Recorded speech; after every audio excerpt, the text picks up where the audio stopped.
ঈদের ছুটি শেষে দলে দলে কর্মস্থলে ফিরছে মানুষ। বন্দরনগরী চট্টগ্রামের সব রুটের ট্রেন আর দূরপাল্লার বাসে দুদিন ধরে যাত্রীদের বেশ চাপ।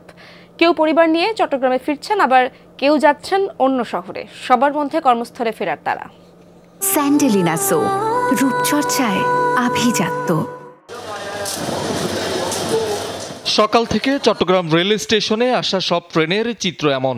এদের কেউ সরকারি বেসরকারি চাকরি করেন, কেউ বা ব্যবসায়ী। ঈদের ছুটি কয়েকদিন আগে শেষ হলেও বাড়তি ছুটি নিয়ে এতদিন বাড়িতে ছিলেন সবাই। রোববার থেকে কর্মস্থলে যোগ দিতে পরিবার পরিজন নিয়ে ফিরছেন সবাই। দুদিন ছুটি কাটছে, দুদিন ছুটি কাটাতে আমি কালকে থেকে জয়েন করবো। আগামী রবিবার তো অফিস খোলা, যার জন্য আসতে বাধ্য হয়েছে। সরকারি ছুটি শেষ হয়ে গেছে, সেজন্য আসলাম। পরিবারকে রেখে আসছি, ওরা পরে আসবে। ফ্যামিলিকে চাওয়া আসলে অনেক কষ্টকর। এটা তো আসলে কর্মজীবনটা এমনই হয়। চাকরি করি, সবাইকে তো চলে আসতেই হবে, সেই জন্য কর্মস্থলে চলে আসলাম।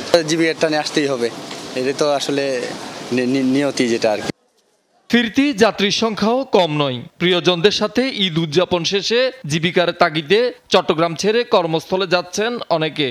ছুটি শেষ করে আবার ঢাকার উদ্দেশ্যে রওনা হচ্ছি আর কি। আগামীকাল থেকে অফিসে জয়েন করতে হবে। আমার আসলে সেমিস্টার ফাইনাল এক্সাম, তা না হয় আমি আরও কিছুদিন চিটাগং থাকতাম আমার বাড়িতে, কিন্তু এখন চলে যাচ্ছি। 26 তারিখ থেকে আমার এক্সাম আছে, এক্সামটা জয়েন করতে হবে। ঘোরাঘুরি করলাম, আগামীকাল থেকে আবার দোকান ওপেন হয়ে যাবে, এই জন্য চলে আসছি, আবার চলে যাচ্ছি আজকে।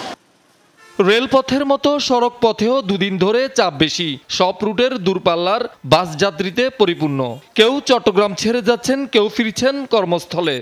আমি গেছি ঈদের পরে করে, আসছি একটু লেটে করে। আলহামদুলিল্লাহ, যাওয়া আসা কোনো সমস্যা হয় নাই।